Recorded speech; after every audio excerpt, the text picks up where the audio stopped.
Praise the Lord. இயேசு கிறிஸ்துவின் நாமத்தினாலே யாவரையும் வாழ்த்துகிறேன். கடந்த 2 மாதங்கள் கர்த்தர் நம்மை கண்ணின் மணியை போல பாதுகாத்து இந்த 3வது மாதத்தில் முதல் நாள், அதுவும் பரிசுத்தமான ஓய்வு நாளிலே திருசபையில் நம்மளை காணும்படியாக கர்த்தர் உதவி செய்திருக்கிறார்.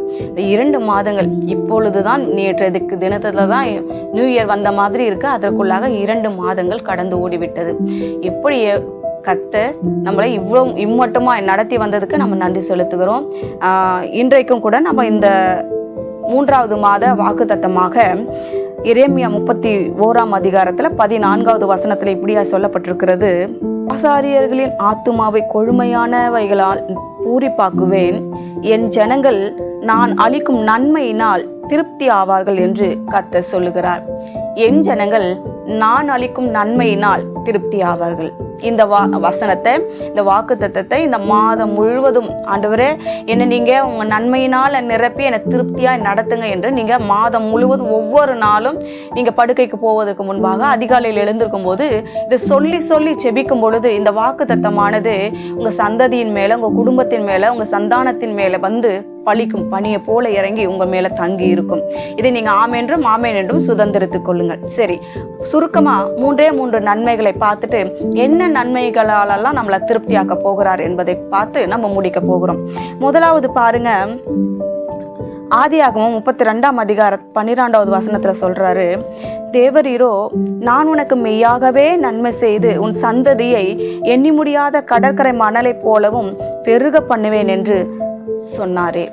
இந்த வசனத்தை நீங்க வாசிக்கும் பொழுது என்ன சொல்லப்பட்டிருக்கிறதுனா, மெய்யாகவே உனக்கு நன்மை செய்து உன் சந்ததியை எண்ணி முடியாத அளவுக்கு பெருக பண்ணுவேன். யாரெல்லாம் சந்தானத்துக்காக காத்துட்டு இருக்கிறீங்க, யாரெல்லாம் குழந்தை பாக்கியத்துக்காக காத்துட்டு இருக்கிறீங்க, யாரெல்லாம் பிள்ளைகளுடைய வளர்ப்புக்காக, பிள்ளைகளுடைய எதிர்காலத்துக்காக, பிள்ளைகளை நினைத்து பிள்ளைகளுடைய ஆசீர்வாதத்துக்காக, பிள்ளைகளுடைய சுகத்துக்காக நீங்க காத்து கொண்டு இருக்கிறீங்களோ, அத்தனை பேருக்குமே என்ன பண்ண போற கர்த்தர் உங்கள் சந்ததியை ஆசீர்வதித்து மிகவும் திரளாய் பெருக பண்ண போகிறார். ஏற்கனவே ஒரு குழந்தை வச்சிருக்கிறவங்க இன்னொரு குழந்தைக்காக காத்துட்டு இருக்கிறீங்களா? நிச்சயமா உங்களுக்கு இந்த மாதத்துல ஒரு கர்ப்பத்தின் கனியை தருவார். 2வது, யாரும் குழந்தை இல்லாம இதை நீங்க பார்த்துட்டு கொண்டு இருந்தாலும் உங்கள் சந்ததியை பெருக பண்ணுகிற தேவன் நிச்சயமாக என்ன பண்ணுவாரு, உங்களுக்கு ஒரு சந்ததியை இந்த மாதத்துல ஒரு கர்ப்பம் தழிக்கும்படி கர்த்தர் உதவி செய்வாராக என்று நான் உங்களை ஆசீர்வதிக்கிறேன். இந்த நன்மையை உங்களுக்கு இந்த மாதத்துல தரப்போறார். முதல். 2வது, நீங்க பார்க்கும் பொழுது ஆதியாகமம் 45ஆம் அதிகாரம் 18வது வசனம் சொல்லுகிறது: உங்கள் தகப்பனையும் உங்கள் குடும்பத்தாரையும் கூட்டிக் கொண்டு என்னிடத்தில் வாருங்கள், நான் உங்களுக்கு எகிப்து தேசத்தின் நன்மையை தருவேன், தேசத்தின் கொழுமையானவைகளை சாப்பிடுவீர்கள். இந்த வசனம் அழகா சொல்லுது இல்லையா? எகிப்து தேசத்துல கோசேன்ங்கிற பட்டணம் மட்டும் மிகவும் செழிப்பா இருந்ததாம். அது மிகவும் செழிப்பான ஒரு ஏதேனை போல ஒரு இடம். அவங்க ஆடு மாடுகள் எல்லாம் வைத்திருந்ததுனால பாவம் அவங்கள அந்த இடத்துல கொண்டு போய் விட்டாங்க. மேய்ச்சலுக்கு அது உகந்த இடம், இவங்களுடைய விளைச்சலுக்கு அது உகந்த இடம் என்று அந்த இடத்துல கொடுத்தாங்க. ஆனா பாருங்க, இவங்க ஆடு மாடு வைத்திருந்ததுனால மாத்திரமல்ல, தேவனுடைய திட்டம் நம்முடைய பிள்ளைகள் எங்க வாழணும், எப்படி ஜீவிக்கணும் இந்த உலகத்துலங்கிறதுனால. ஆகினால உங்களுடைய எல்லா விதமான கொழுமையினால, உங்களுடைய இந்த உலகத்தின் தேசத்தின் நன்மையினால உங்களை என்ன பண்ண போறாரு, தேவனாகிய கர்த்தர் உங்களுக்கு திருப்தியாய் நடத்த போகிறார். 3வது பார்க்கும் பொழுது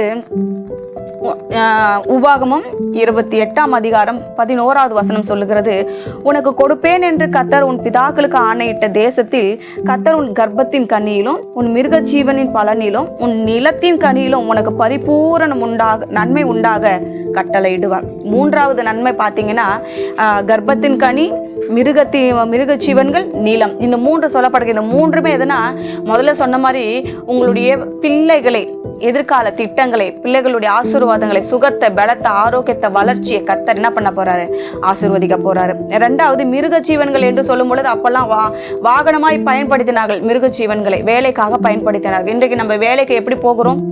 வண்டி வாகனத்துல போகிறோம் இல்லையா? அது காரோ, பைக்கோ, சைக்கிளோ, ஏதோ ஒன்று.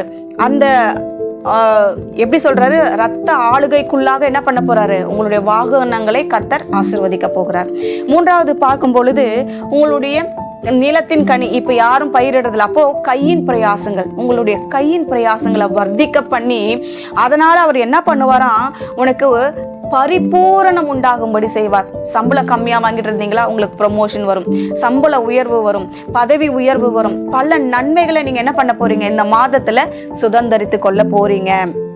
அதனால தேவ பிள்ளைகளே, இந்த 3 ஆசீர்வாதங்கள், யாருக்கெல்லாம் குழந்தை பாக்கியம் இல்லையோ குழந்தை பாக்கியத்தை கட்டளையிடுறாரு, தேசத்தின் நன்மையை உங்களுக்கு புசிக்க கொடுக்கிறார், கொழுமையானவைகளால் உங்களை திருப்தி ஆக்குறாரு. 2வது உங்களோட சந்ததியை ஆசீர்வதிக்கிறாரு, உங்களுடைய வாகனங்களை ஆசீர்வதிக்கிறாரு, உங்களுடைய வருமானத்தை அவர் ஆசீர்வதிக்கிறார்.